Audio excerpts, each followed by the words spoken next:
They say yes, but inside, they're screaming no. And maybe that's you too. Tired, stretched thin, always giving. There comes a moment when being nice turns into a quiet prison.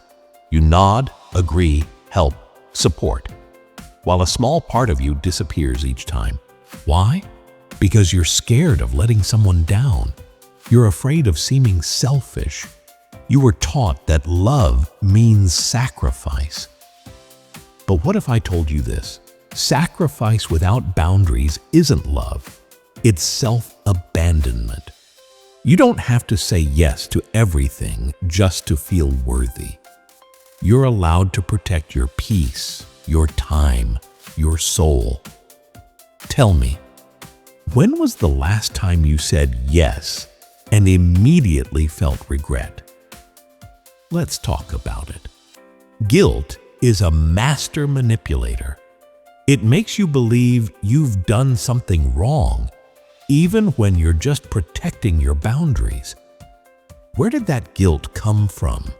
Maybe from childhood, when you were rewarded for being easy. Maybe from culture, where saying no was painted as rebellion. But here's the truth.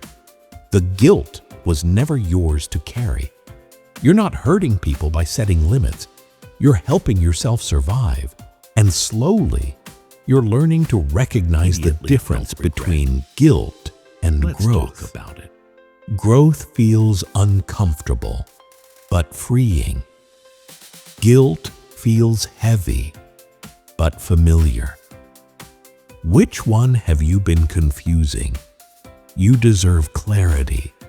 You deserve choice. Saying no isn't rejection. It's direction. It points your life toward what matters most. Boundaries are how you protect the sacred. Love without boundaries is chaos. Energy without edges is exhaustion.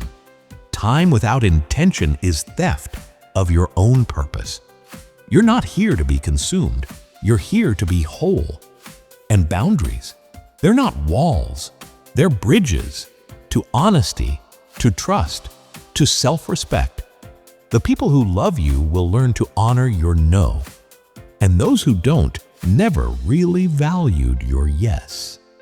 So, what's one boundary you've been afraid to draw? Tell me in the comments. Let's reclaim your space. You didn't choose to be a people pleaser. You learned it to stay safe, to avoid conflict, to feel seen, to stay connected. But now, you're exhausted. And the truth is, pleasing others doesn't mean they'll stay. It only guarantees you'll leave yourself. The real you, the honest, assertive, bold version, is still there. She's not gone. She's waiting. Waiting for you to stop apologizing for existing.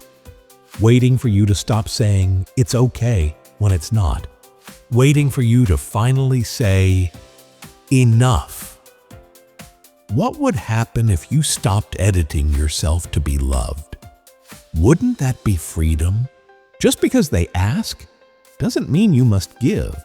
Your time, your attention, your energy, it's sacred. And not everyone deserves front row seats to your life. Some people are just lessons, others are seasonal, and a few are forever. But it's your job to discern who's who. And the only way to do that is by saying no. Often, firmly, kindly.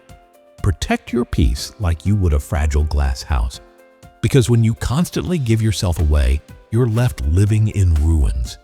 You don't owe anyone your burnout to prove your worth. Who are you constantly showing up for while abandoning yourself? Name it. Change it. You don't need a story. You don't owe an explanation. No is a full sentence. But we soften it, don't we? We say, maybe later, when we mean never. We say, I wish I could, when we really don't want to. Why? Because we fear judgment. We fear being misunderstood. We fear not being liked. But life isn't about being liked by everyone. It's about being loved by a few, authentically. And those few will understand when you say no. They won't make you feel guilty for protecting your time. What's one thing you want to say no to? Right now? Write it down. Practice it. Kindness isn't weakness. Assertiveness isn't cruelty. You can hold compassion in one hand and boundaries in the other.